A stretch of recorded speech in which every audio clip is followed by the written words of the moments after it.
This is the morning gardening, and it is 30 degrees out here. I'm out for a morning walk to see what's going on in the garden. I keep an eye on this garden to see how everything looks, the trees, the growth. This year, we'll see what happens. This is usually the peach tree here to my left that really is my heaviest producer. It always produces, in other words.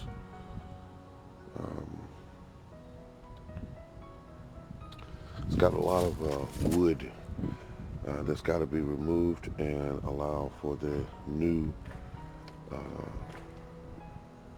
wood. Like here, you have two sprouts coming off of this large branch, which the large branch needs to be removed and allow for the new wood. Because I don't grow wood here, I grow fruit.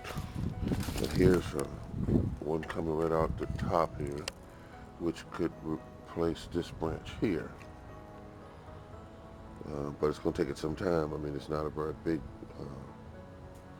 branch. Or I could get the one higher up, which is here towards the middle, and use it. Either way, I have an option. The water unit that waters my plants is right here, and it is, this is doing quite well because I emptied it out in time before everything started freezing up.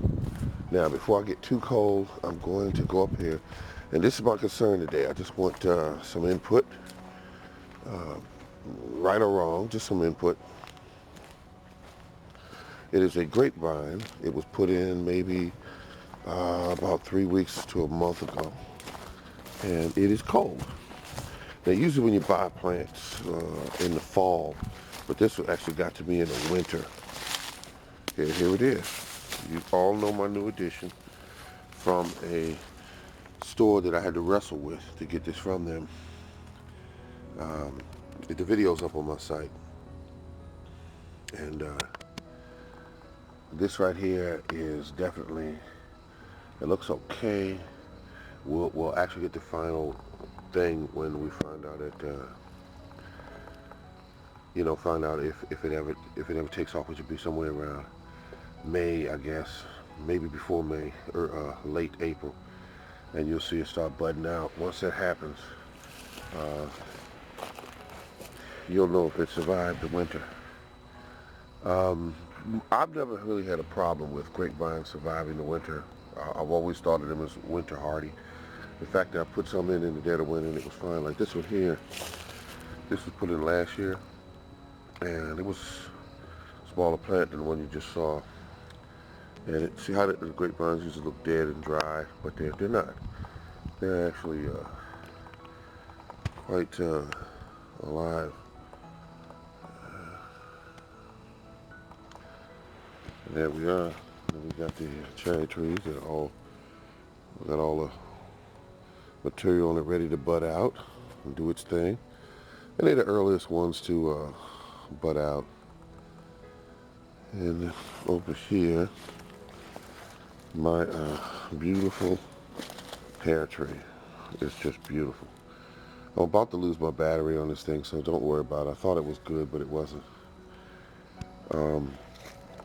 But it's looking good. I mean, it is really healthy. And then on top of this one here, all my honey crisp, I have 1, 2, 3, 4. I think I have 4 honey crisp apple trees. And so, at any rate, it's ready to go too. Beautiful, beautiful tree. Good structure. And we got some kale out here. I should pick some kale this morning and make me a little drink. In fact, that's what I think I'll do. All right. And then we got another pear tree over here. And this is called the Delicious. It's from Stock Bros. And it's one of their, what they call their favorites. They call it their favorites for reasons of everything from taste to adaptability to ease to grow, easy enough to grow, things like that. Yep, there it is. And I'm doing good. Now look at this large piece of property that I'll be growing on this year. And it's just beautiful. A little trash because people have, from the other neighbors, there's trash blowing when the dumpster picks it up. But it's nothing for me to clean it up. I'll clean it up and get it all nice and clean again because I like to have it clean when I shoot, especially when I shoot out here. All right, this is the morning garden. I'm having a good time out here. It felt cold when I got out here, but it's not too bad. But last night was 26 degrees, I believe it was. And all my plants are holding up fine. The kale and the collards. And here's some plants that'll, see all this? See, my whole ground's covered with weeds that I cut down and left.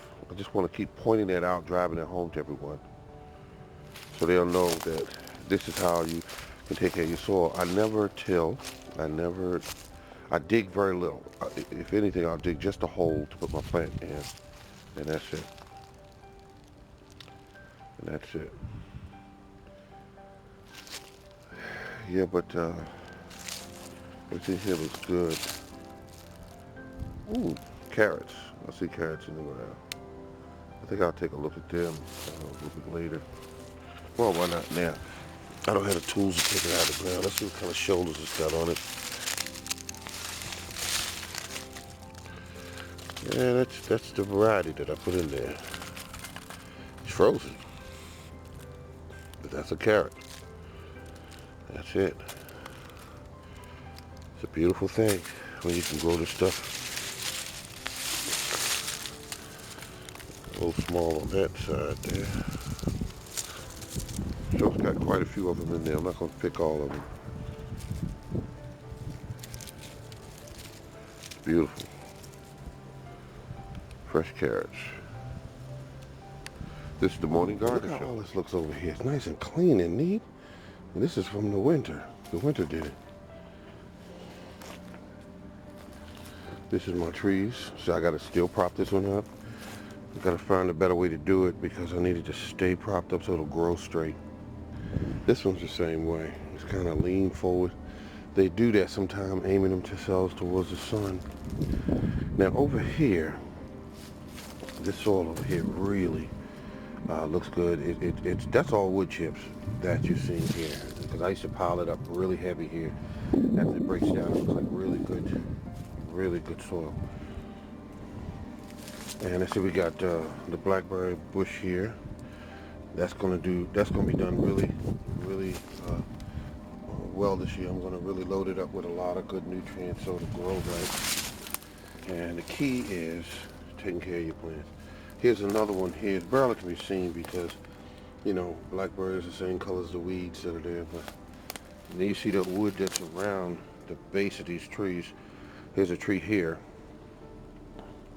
And the wood is right underneath. That's nourishment.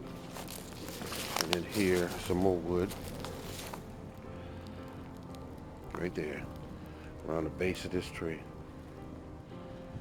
And here's a whole bunch of wood that's around the base of my producing peach trees. And here's a cherry tree. I gotta make sure I keep these trees down because this tree's getting there. This one's getting tall. I can see that.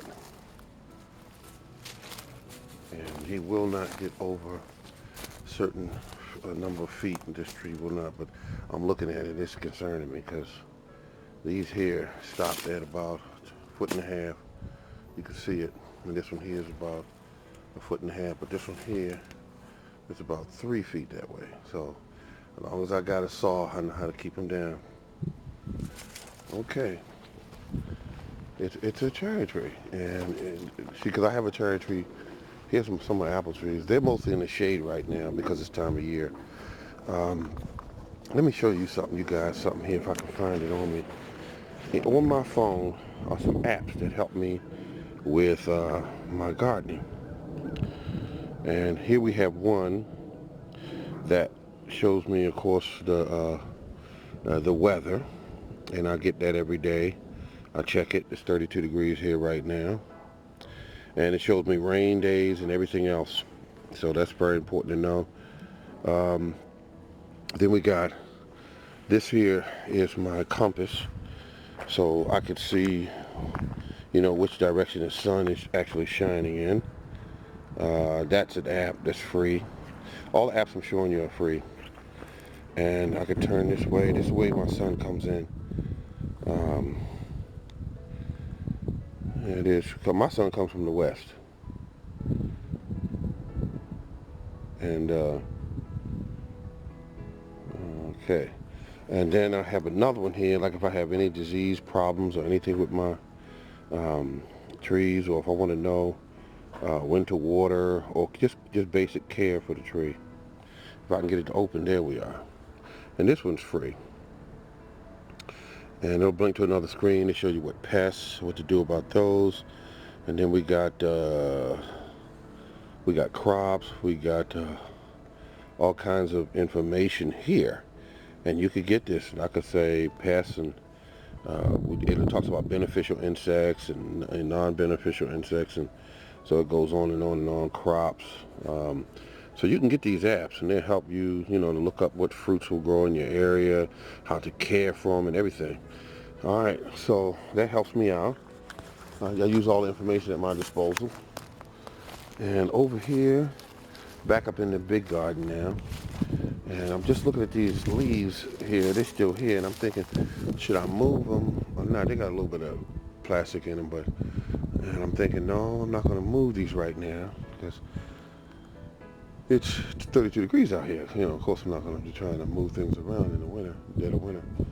But everything looks good here. And I'm going to say that I can't wait. And I know a lot of you the same way. You can't wait to get started again.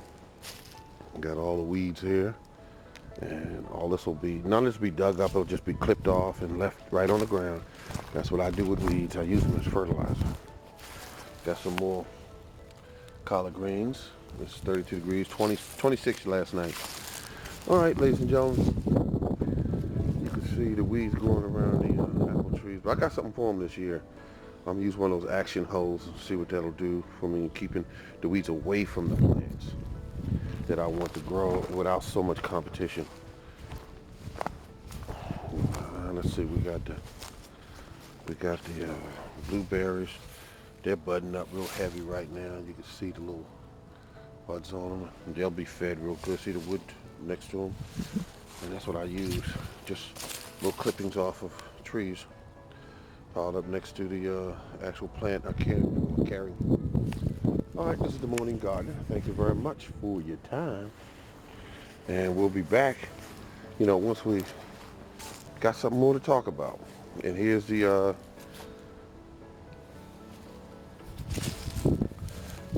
winter garden, winter sowing, and so we're all set. This is the Morning Gardener Show.